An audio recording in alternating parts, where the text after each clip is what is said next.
கடவுள்னா உங்களுக்கு வந்துட்டு என்ன ஞாபகம் வரும்?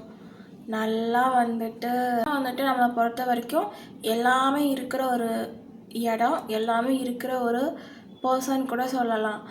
ஆனால் உங்கள் கடவுள் கூட வந்துட்டு பிச்சை எடுக்காருன்னு சொன்னால் நம்ப முடியுமா? எஸ், கடவுள் பிச்சை எடுக்காரு, கடவுள் வந்துட்டு கஷ்டப்பட்டுட்டு இருக்காரு, கடவுளுக்கு உதவி தேவை. இதெல்லாம் சொன்னால் அவங்களால நம்ப முடியுதா? கடவுள் எல்லா இடத்துலையும் இருக்கார்ல. அண்டு இந்த மனுஷங்கக்கிட்டேயும் கடவுள் இருக்கார். ஆனால் இந்த மனுஷங்க கஷ்டப்படுறாங்க, சாப்பாட்டுக்கே வழி இல்லாமல் கஷ்டப்படுறாங்க, சாகிற வரைக்கும் கஷ்டம்தான் படுறாங்க. ஸோ இதை வச்சு தான் சொன்னேன், கடவுளுக்கு கூட கஷ்டம் இருக்குது. கடவுள் கூட வந்துட்டு சாப்பாட்டுக்கு வழி இல்லாமல் ஏதோ ஒரு ரூபத்தில் தினமும் கஷ்டப்பட்டுட்டு தான் இருக்கார். அந்த கடவுள்கிட்ட தான் நீங்கள் எல்லாம் வேணும்னு போய் கேட்டுட்டும் இருக்கீங்க. ஸோ இதுதான் உண்மை. எங்கேயோ ஒரு ரூபத்தில் சாப்பாட்டுக்கு கூட வழி இல்லாத ஒருத்தர்கிட்ட தான் நீங்கள் போய் உங்களோட எல்லா கஷ்டத்தையும் சொல்லி சொல்யூஷன் தேடிட்டு இருக்கீங்க.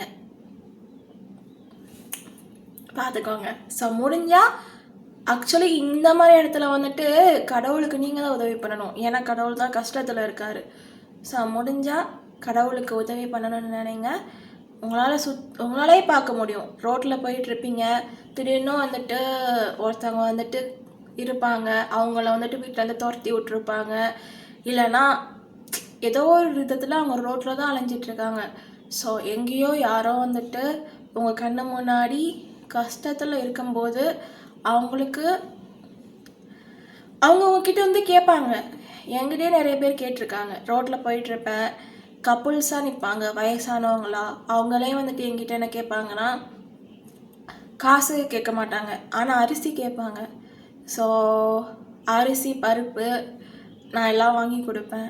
ஸோ இதை நான் பண்ணுறேன்றதுக்காக சொல்லலை, பட் தயவு செஞ்சு அந்த மாதிரி பண்ணுங்கள். Okay, thank you.